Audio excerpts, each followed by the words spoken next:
नमस्कार. विचारधारा लेखक श्रीकांत मोरे. लेख 11वा. स्वप्न. काय स्वप्नात बोलतं काय? अरे खरंच की स्वप्नातल्यासारखंच वाटतंय. स्वप्न पाहणं सोडा. अहो दिवस आहे, रात्र नाही. दिवसा स्वप्न नका बघू. स्वप्नांचे अर्थ काय असतात हो? किती विचित्र, किती चांगली, किती रोमॅन्टिक स्वप्न पडतात नाही का हो? स्वप्न वेडे आहेत ते. स्वप्न वेडे आहेत ते यामध्ये नेमकं काय अभिप्रेत आहे? सर्वसामान्य बुद्धिमत्ता असलेल्या माणसाला त्याच्यासमोर त्याच्या मनाच्या क्षितिजापेक्षा उंच, लांब, रुंद, भव्य, दिव्य अशा कोणत्याही क्षेत्रातल्या कामाबद्दल एखादी व्यक्ती झपाटून काहीतरी करत असेल तर त्याला वाटतं हे असाध्य आहे. ते साध्य करण्यासाठी ते झपाटतात, कष्ट करतात. त्यांना तर स्वप्न वेडे आपण नाही म्हणत.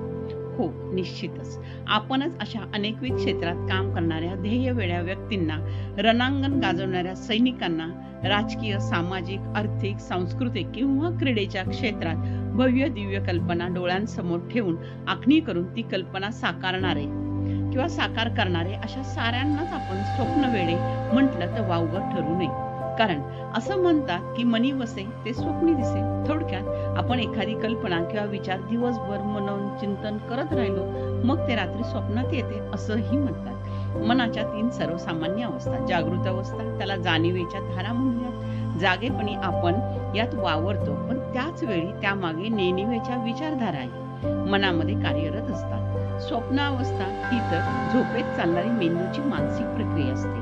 आपला विषय येथे शास्त्र आणि स्वप्नाला मानणारी सर्वसामान्य व्यक्ती याच्याशी निगडित आहे. स्वप्नात जाणारी, स्वप्नांचा अर्थ लावित राहणाऱ्या अशा अनेक व्यक्ती मानवी जीवनात दिसतात. माझ्यासारखा सर्वसामान्यपणे विचार करू लागतो. स्वप्न मला हे पडतात, पण मला कोणी स्वप्नवेडा का बरं म्हणत नाही?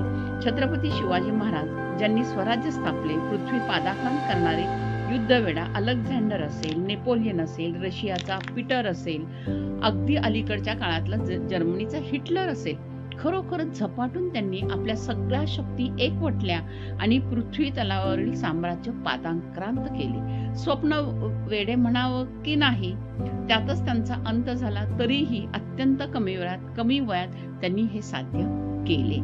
आजकालचे थोर शास्त्रज्ञ, मग ते 16व्या शतकापासून औद्योगिक क्रांती करणारे असतील किंवा 21व्या शतकापर्यंत शोध लावणारे, जनक, नवग्रहावर यान पाठवणारे मानवी जात असेल, निसर्गावर गणित मांडणारे थोर गणितज्ञ, शूरवीर, अध्यात्माच्या जोरावर जगात लोकमान्य पावणारे स्वामीजी, राजकीय क्षेत्रात अत्युच्च पदावर पोहोचणारे अब्राहिम लिंकन, जॉर्ज वॉशिंग्टन आणि मुठभर मावळ्यांना घेऊन हिंदवी स्वराज्य स्थापणारे छत्रपती शिवाजी महाराज या साऱ्यांसोबत या पृथ्वी तलावर अनेक विभूती, संत, महात्मे होऊन गेले, ज्यांनी रात्रंदिवस एखादं ध्येय घेऊन प्रयत्ने वाळूचे कण रगडिता तेलही गळे या उक्तीप्रमाणे आपले कार्य सिद्धीला नेले.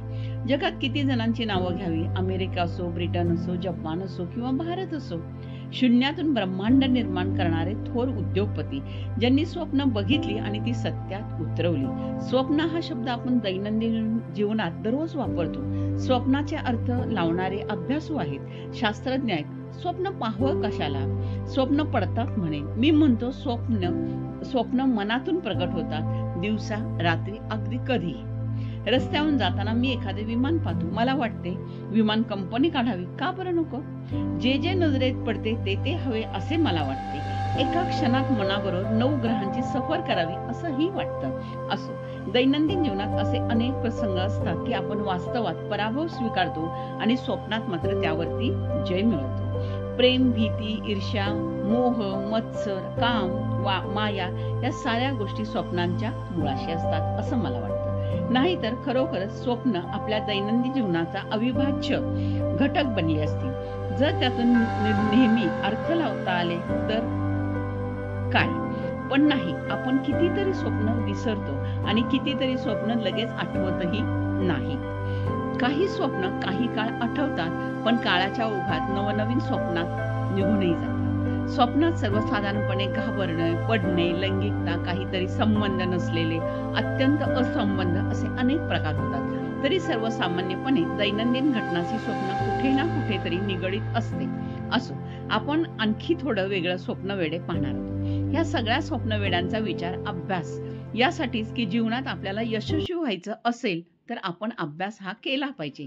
जिद्द, चिकाटी, काहीतरी वेगळं, अतिभव्य पिरामिडसारखं. अगदी खरंच हे महान वेडे, ज्यांनी मृत्यूला जतन करण्यासाठी जगाला स्तिमित करणारे असे पिरामिड बनवले. शास्त्रांपुढे आव्हानं उभी केली. हे जग अशा आधुनिक काळातही खगोलाचा वेध घेत बसलेल्या वेड्यांचे नव्हे, शास्त्रज्ञांचे पाण्यावर शहर वसवण्याचे, चंद्रावर शहर वसवण्याचे स्वप्न पाहणारे. इतिहास, भूगोल कोणतेही शास्त्र घेतले की आपणास असे झपाटलेले ध्येय वेडे दिसतात. आपण अभ्यासात अशा महान व्यक्तींविषयी वाचतो आणि म्हणतो की हे सारे अवघड आहे, कसं काय ह्यांनी केलं बरं? शक्यच नाही, पण ते त्यांनी केलेलं असतं. आम्ही मात्र हार मानून झोपेत रात्री स्वप्न पाहतो. सकाळी थोडा वेळ चहा बरोबर विचार आणि दिवसभर कामात झोकून काय ते पुन्हा तेच तेच तेच तेच. मग कसली स्वप्न? मी म्हणतो स्वप्न दिवसा बघावीत, बुद्धिमत्तेने ठरवून बघावीत, भव्य दिव्य असं काही पाहावं, रात्रंदिन कष्ट करावे, अर्थ लावावा, शोधावा, अथक परिश्रम करावेत, शोधावे आणि आपले ध्येय संकल्प सिद्ध करावे. हेच खरे, बाकी स्वप्न सारे व्यर्थ. काही ओळी आठवतात. काढ सखे गळ्यातील तुझे चांदण्यांचे हात, उजेडात दिसू दे वेडे आणि ठरू अपराधी. मी म्हणतो कवीची महानता कल्पना विलासात, पण दिवसा बुद्धीनं स्वप्न पाहून ती उभी करणारे धीरूभाई अंबानी असतील, उद्योगपती किर्लोस्कर असतील किंवा आपले श्रीमान टाटा असतील, अगदी शास्त्रज्ञ भाभा, असे कितीतरी. अगदी मिठाचा सत्याग्रह ब्रिटिशांना सळो की पळो सोडणारे असतील, सत्याचे प्रयोग करणारे आपले राष्ट्रपिता महात्मा गांधी असतील. खरंच स्वप्न यांनी पाहिली आणि ती सत्यात उतरवली. ते आले, त्यांनी पाहिलं, त्यांनी जिंकलं. असेच ते स्वप्न श्रेष्ठ यांचे. आपल्याला दैनंदिन जीवनात स्वप्न पाहायची, वाचायची आहे. त्यांच्या स्वप्नांची वाट पुढे चालायची आहे. यशस्वी व्हायचे असेल तर ही स्वप्नची वाट फुलवणं हेच आपले ध्येय असले पाहिजे. स्वप्न वेडे हे इष्ट विशेषण असावे. धन्यवाद. आपला परिवार, मनोरमा परिवार.